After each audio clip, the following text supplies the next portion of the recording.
Bismillahirrahmanirrahim. Assalamualaikum warahmatullahi wabarakatuh. Di sini kami akan menjelaskan tugas kuis pemrograman berorientasi objek. Sebelumnya kami akan memperkenalkan diri terlebih dahulu. Perkenalkan, nama saya Andi Rizky Rifnaldi, NIM F1D 018007, dan teman saya Frederico Alexander Madi dengan NIM F1D 018075. Di sini judul yang kami ambil yaitu pendataan data sekolah. Permasalahan yang dialami yaitu membuat program sederhana, yaitu pendataan data sekolah yang dimana terdapat data seperti data sekolah, data guru dan data mata pelajaran, dan data siswa. Data-data tersebut berisikan nama, alamat, nomor absen siswa, kode mapel, dan nilai siswa. Di dalam program tersebut memiliki beberapa kelas yang dimana superkelasnya yaitu kelas sekolah dan kelas yang lain menjadi subkelas. Selanjutnya, di sini ada abstraksi kebutuhan dan keterhubungan kelas yang terdapat inheritance. Identifikasi entitas. Di sini terdapat 4 buah entitas. Yang pertama yaitu sekolah dengan atribut nama, alamat, telepon, dan mapel yang melakukan operasi penginputan data sekolah dan menampilkan data sekolah. Yang kedua, terdapat entitas guru dengan atribut nama dan NIP yang melakukan operasi penginputan data guru dan menampilkan data sekolah. Yang ketiga, ada rapat entitas siswa yang dimana atributnya terdiri dari nama, nomor absen, dan nilai yang melakukan operasi penginputan data siswa, melakukan penginputan nilai, dan menampilkan data siswa. Dan yang terakhir, terdapat entitas mata pelajaran yang memiliki atribut nama, kode mapel, dan operasi yang dapat dilakukan yaitu melakukan penginputan data mata pelajaran dan menampilkan data siswa. Di sini terdapat keterhubungan antar kelas.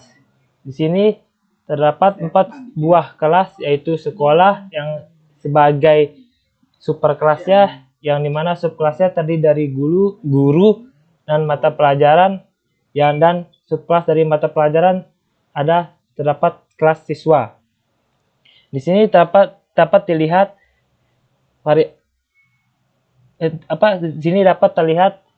atribut dari kelasnya dan metode dari kelas-kelasnya yang ada. Selanjutnya, deskripsi atribut dan metode yang dibutuhkan beserta alasan penggunaan identifier enkapsulasi. Yang pertama di sini ada kelas sekolah, yaitu merupakan superkelas yang menyimpan atribut seperti nama, alamat, mapel, dan telepon, yang dimana untuk nama dan alamat menggunakan identifier enkapsulasi agar tidak dapat diakses oleh kelas lain. Dan terdapat beberapa metode yang berfungsi untuk mengatur data sekolah dan menampilkan data sekolah. Di sini dapat dilihat atribut-atribut dari kelas sekolah dan metode yang digunakan. Di sini plus dan min ini yaitu menggunakan tipe private dan plus ini public. Selanjutnya di sini kelas guru merupakan kelas pewarisan dari kelas sekolah, yang pada kelas ini terdapat atribut NIP yang dimana menggunakan identifier enkapsulasi agar tidak bisa diakses oleh kelas lain. Dan terdapat juga metode yang berfungsi untuk mengatur data guru dan menampilkannya. Ya, di sini dapat dilihat atributnya dan metode-metode yang digunakan. Selanjutnya kelas mata pelajaran merupakan kelas pewarisan dari kelas sekolah yang dimana terdapat atribut tambahan yaitu kode mapel yang dimana menggunakan identifier enkapsulasi agar tidak bisa diakses oleh kelas lain. Dan juga terdapat metode untuk mengatur data mata pelajaran dan menampilkannya. Nah, dapat dilihat di sini. Dan yang terakhir, kelas siswa merupakan kelas pewarisan dari kelas mata pelajaran di mana terdapat atribut nomor absen dan nilai yang dimana menggunakan identifier enkapsulasi agar tidak bisa diakses oleh kelas lain. Dan terdapat metode untuk mengatur data siswa, pilihan mata pelajaran, mengatur nilai siswa, dan menampilkannya. Ya, juga dapat dilihat kita seperti tabel, ada atribut dan metode yang digunakan. Selanjutnya, contoh penggunaan polimorfisme akan dijelaskan oleh teman saya Frederico Alexander Madi. Sekian dari saya.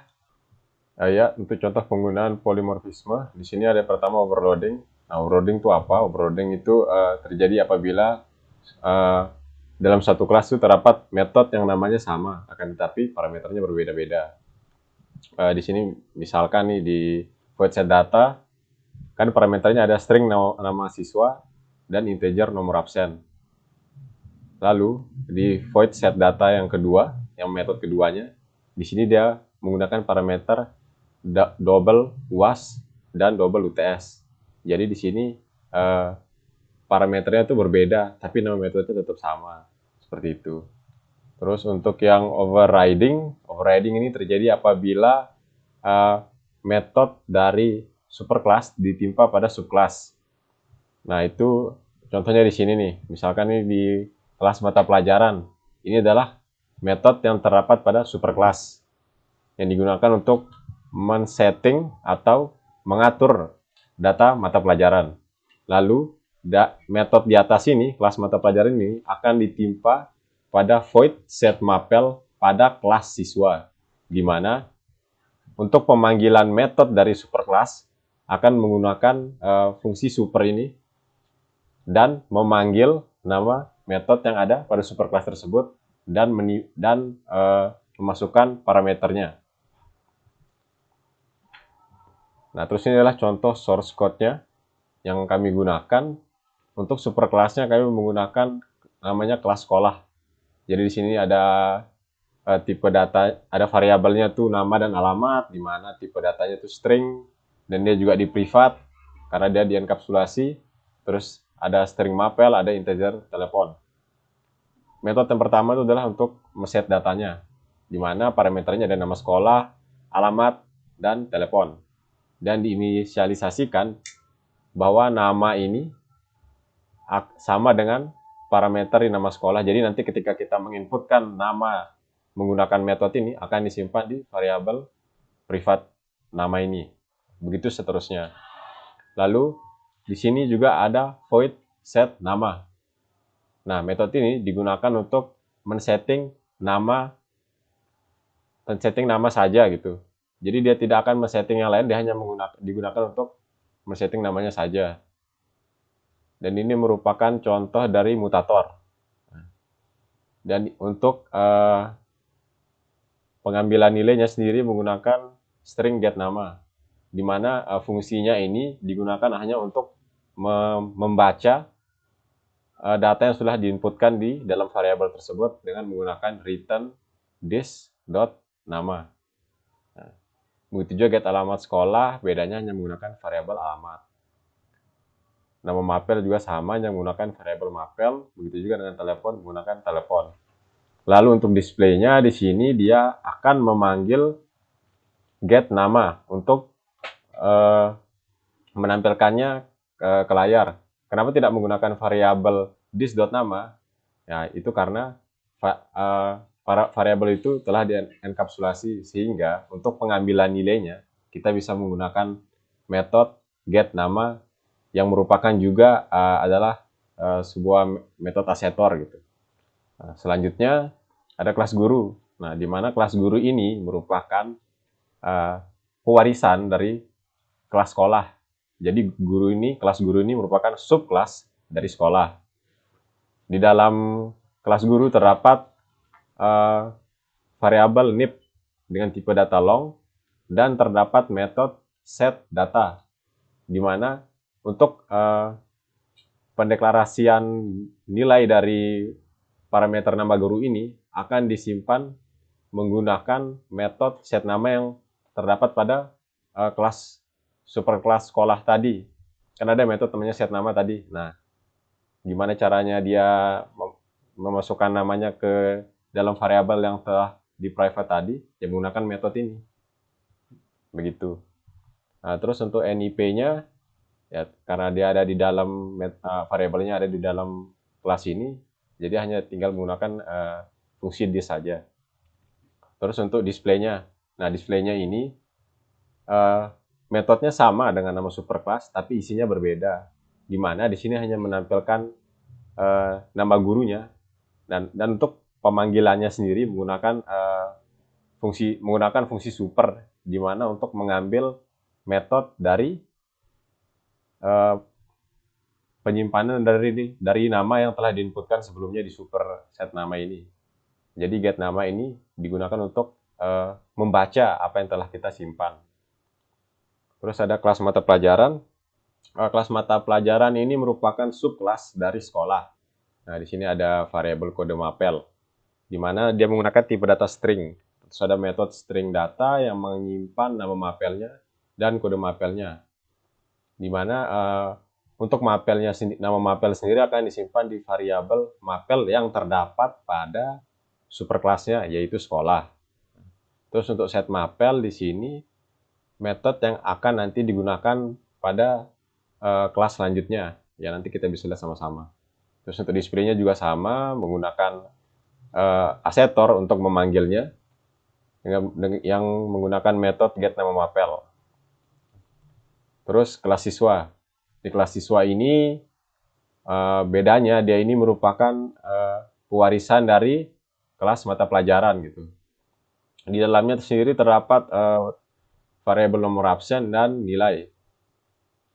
Terus juga ada metode set data yang digunakan untuk menyimpan nama siswa dan nomor absen siswa, di mana untuk men-setting nama siswanya, dia bakal nilai nama siswanya ini bakal disimpan di variabel nama yang terdapat pada superkelas yang ada di kelas sekolah gitu.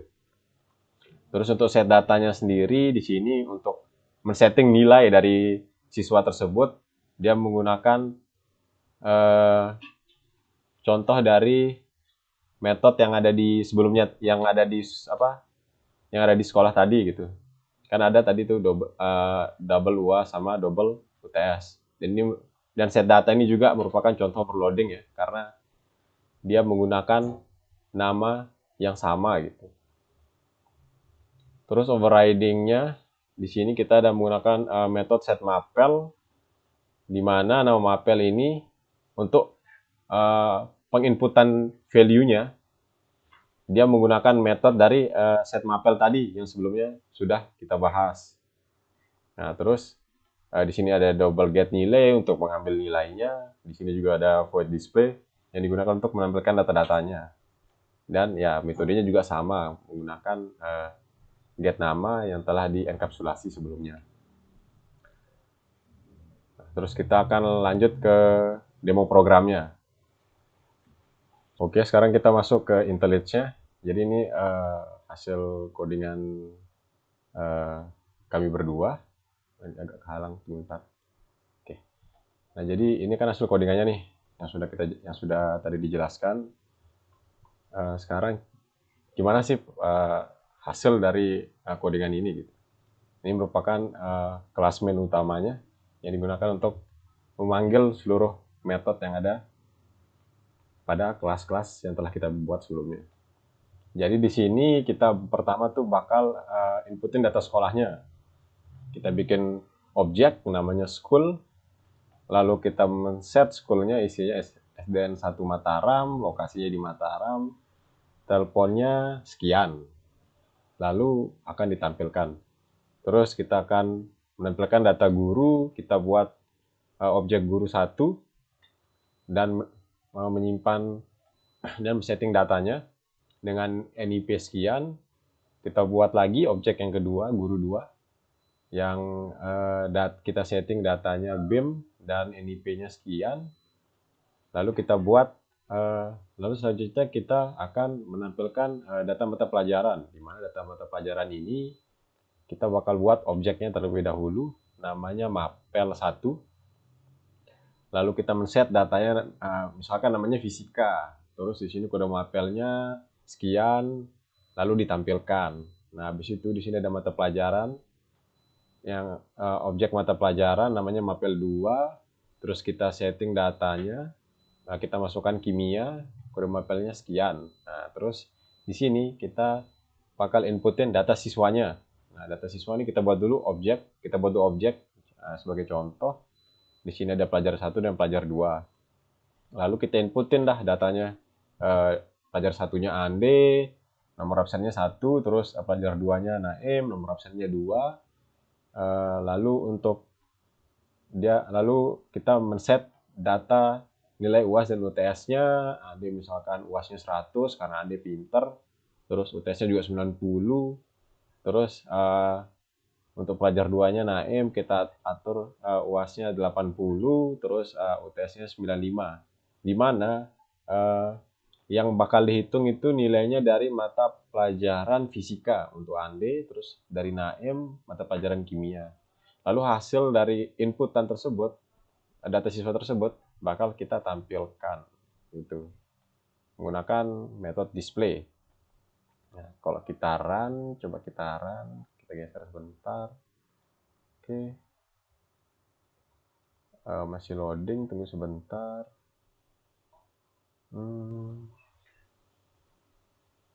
Lama ya.